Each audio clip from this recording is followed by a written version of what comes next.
भाग एक। पहली मुलाकात। दिल्ली की एक ठंडी शाम थी।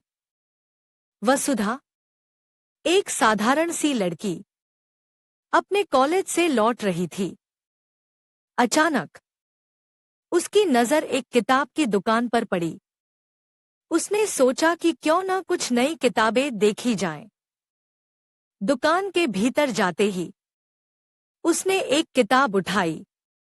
उसी समय एक लड़का, आर्यन, उसकी ओर बढ़ा। क्या आपको भी ये किताब पसंद है? आर्यन ने मुस्कुराते हुए कहा। वसुधा ने उसे देखा। उसकी आंखों में एक अनोखी चमक थी। हाँ, मुझे कहानियां पढ़ना बहुत पसंद है। दोनों ने किताबों के बारे में बातें की और एक दूसरे से परिचित हुए। बातचीत करते करते उन्हें एहसास हुआ कि वे दोनों साहित्य प्रेमी हैं। यह पहली मुलाकात उनके दिलों में एक खास जगह बना गई। भाग 2। दोस्ती का सफर। इसके बाद वसुधा और आर्यन अक्सर मिलने लगे। दोनों एक दूसरे के साथ समय बिताते, किताबें पढ़ते और अपने सपनों की बातें करते। वसुधा को आर्यन की सोच और उसकी बातों का अंदाज बहुत भाता था। आर्यन भी वसुधा की मासूमियत और उसकी हंसी पर फिदा था। एक दिन आर्यन ने वसुधा को चाय की एक छोटी सी जगह पर बुलाया। वहां उसने अपने दिल की बात कही। वसुधा, क्या तुम जानती हो कि तुम मेरे लिए क्या मायने रखती हो? वसुधा ने थोड़ी शर्माते हुए कहा। क्या? तुम मेरी सबसे अच्छी दोस्त हो और मुझे लगता है कि मैं तुमसे प्यार करने लगा हूं। भाग 3। प्यार की पहचान। वसुधा ने आर्यन की बात सुनकर मुस्कुराते हुए कहा, मैं भी तुमसे प्यार करती हूं। यह सुनकर आर्यन का चेहरा खिल उठा। दोनों ने एक दूसरे के साथ अपनी भावनाओं को साझा किया और उनके रिश्ते में एक नई गहराई आ गई। समय बीतने लगा और उनकी प्रेम कहानी ने खूबसूरत मोड़ लिया। उन्होंने एक दूसरे के साथ नए सपने देखना शुरू कर दिया। वसुधा ने अपने लिखने के सपने को पूरा करने का मन बनाया, जबकि आर्यन ने अपने करियर में ऊंचाई हासिल करने का संकल्प लिया। भाग 4।